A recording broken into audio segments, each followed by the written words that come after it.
fait quelques semaines que j'ai pas posté. Je crois que j'avais besoin de prendre un peu de recul. Réfléchir à ce qui allait arriver. Mais maintenant ça y est, je crois que je suis prêt. Je reviens avec plein d'idées. Plein d'ambition. Boum! Salut YouTube, j'espère que tu vas bien de l'autre côté de ton écran.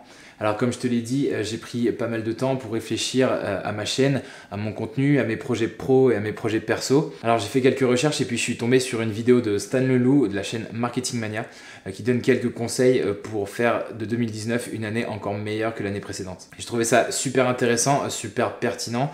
Moi personnellement, ça m'a permis d'y voir vachement plus clair. Je me suis dit que ça serait intéressant qu'à mon tour, je te donne ces conseils avec ma vision. Donc voilà, c'est pas forcément une vidéo qui va parler beaucoup de filmmaking, mais si tu décides de te lancer sur YouTube ou si tu décides d'entreprendre dans la photo ou dans la vidéo, je pense que ces conseils peuvent t'aider. En fait, c'est assez simple, il y a 4 étapes pour réussir à être encore plus performant en 2019. La première, c'est de faire le bilan de l'année 2018. Il y a un an, je me suis fixé 3 objectifs. Le premier, c'est de me lancer sur YouTube et d'atteindre 5000 abonnés en un an. Alors voilà, c'est un objectif que j'ai pas tout à fait atteint, mais aujourd'hui, on est environ 4000. Il y a une vraie communauté, on échange énormément, je trouve ça super sympa. Donc moi, je suis vraiment très satisfait. Au final, qu'on soit 1000 ou 10 000, ce qui est important pour moi, c'est les messages et la philosophie que j'essaye de vous apporter. Je vois que vous êtes assez réceptifs, assez réactifs, on a beaucoup d'échanges, etc. Et donc ça, je pouvais pas espérer mieux. Le deuxième objectif que je m'étais fixé, c'était de décrocher des contrats grâce à ma chaîne YouTube. Ce qu'il faut que tu comprennes, c'est que ma chaîne YouTube, je la considère comme une sorte de CV, une sorte de vitrine de ce que je sais faire, de ce que j'aime faire. Et cette chaîne, du coup, elle a un aspect bénéfique sur 2 aspects. La première, c'est le bouche à oreille. Effectivement, il y a énormément de gens qui sont au courant que je fais de la vidéo, que je cherche à me professionnaliser, etc. Donc ça me permet de rencontrer plein de gens, ça me permet aussi de décrocher quelques contrats. Et le deuxième aspect qui est aussi très intéressant, c'est que je me mets à rencontrer des gens qui sont dans le milieu, qui sont déjà professionnels. Donc voilà, ça permet d'échanger, ils me donnent beaucoup de conseils et moi, ça me permet de mettre un pied dans le milieu en fait. Donc là-dessus, je suis très satisfait, j'ai décroché des contrats grâce à ma chaîne YouTube. Donc voilà, rien à dire. Le troisième objectif que je m'étais fixé, c'était de réaliser un gros projet vidéo. Alors tu l'as vu, en cette fin d'année, j'ai posté une vidéo sur mes 3 semaines au Chili. C'était assez compliqué sur pas mal d'aspects, sur le tournage, sur le fait de synthétiser, de condenser en fait tout ce que j'avais pu filmer, de réussir à faire un beau projet. Et je suis plutôt content du résultat. D'ailleurs, je voulais vraiment vous remercier pour tout le soutien que vous m'avez apporté. Ça motive énormément et puis ça me donne vraiment envie d'aller dans cette direction. Donc merci vraiment à tous. Donc au bilan global, on est à 2 objectifs et demi sur 3, donc je me donnerais une note de 8 sur 10 à peu près sur l'année 2018. C'est quand même pas mal. Ce qui est important quand on a défini des objectifs, c'est d'être le plus précis possible. Il faut que ce soit des objectifs quantifiés, chiffrés, datés. Ça évite de partir un peu en live et ça permet surtout d'évaluer facilement si on a atteint l'objectif ou pas.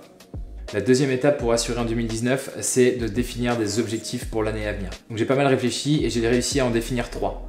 Le premier, c'est évidemment de continuer à produire du contenu de qualité sur ma chaîne YouTube et d'entretenir cette belle communauté. Je me suis mis un objectif de 40 vidéos, ce qui est à peu près la même chose que l'année dernière. Mais voilà, je pense que la communauté va continuer à s'agrandir et ça me va tout à fait. Le deuxième objectif, c'est de réussir à créer un projet encore plus gros, encore plus ambitieux. L'idée, ce serait un vlog un peu aventure de 20 à 30 minutes. Voilà, ce serait vraiment un gros kiff, ça va me demander pas mal d'organisation. Donc je pense faire ça plutôt d'ici la fin de l'année. Mais ça me tient vraiment à cœur de créer un gros projet, d'impliquer du monde dedans et de partager ça avec vous. Et enfin, le troisième objectif, probablement le plus difficile de cette année, c'est de devenir vidéaste à plein temps.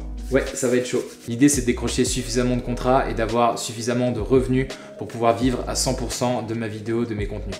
Maintenant qu'on a défini ces objectifs, il y a une technique très efficace et qui est super bien expliquée par Stan, c'est les plans de 90 jours. C'est vraiment l'idée clé de cette vidéo, c'est ce qui va te permettre d'avancer sereinement vers ton objectif. Je t'explique, tu prends tes 3 objectifs de l'année, tu définis une stratégie sur 90 jours pour te rapprocher de cet objectif. Tu bourrines, tu vas tête baissée, tu fais tes actions et au bout de 90 jours, tu te poses la question, est-ce que ce que j'ai fait pendant ces 90 jours est efficace? Est-ce qu'il y a moyen de corriger ou est-ce qu'il faut carrément que je change de stratégie? C'est une méthode où en fait tu vas tester quelque chose, si ça marche, tu continues, si ça marche pas, tu changes et tu perds pas trop de temps à réfléchir. C'est une technique que j'ai employée pour l'année 2018 et ça a plutôt pas mal marché. Je te rappelle mon petit 8 sur 10. Donc j'espère vraiment que ça va t'aider à avancer durant cette nouvelle année. Et enfin, il y a une 4e étape, c'est la dernière, à mon avis peut-être la plus compliquée. C'est qu'une fois que tu as les idées claires, il faut que tu en parles autour de toi. t'en parles à tes proches, à tes amis. Ces personnes, elles sont là pour te soutenir dans ta démarche, pour t'encourager. Et inconsciemment, le fait de leur avoir dit, ça va te mettre une petite pression, une pression sociale. Ça va te pousser à atteindre tes objectifs. Et voilà, tu auras vraiment très envie de leur prouver que tu étais capable de les atteindre. Et c'est vraiment ultra bénéfique. C'est une technique que j'emploie depuis l'année dernière et ça marche vraiment très bien. Alors tu sais ce que tu vas faire ? Tu vas y réfléchir, définir entre 2 et 4 objectifs et tu vas les mettre en dessous en commentaire. Je me dis que ça peut être super intéressant et super motivant que tout le monde annonce ses objectifs 2019. On continue la discussion juste en dessous. Allez, ciao!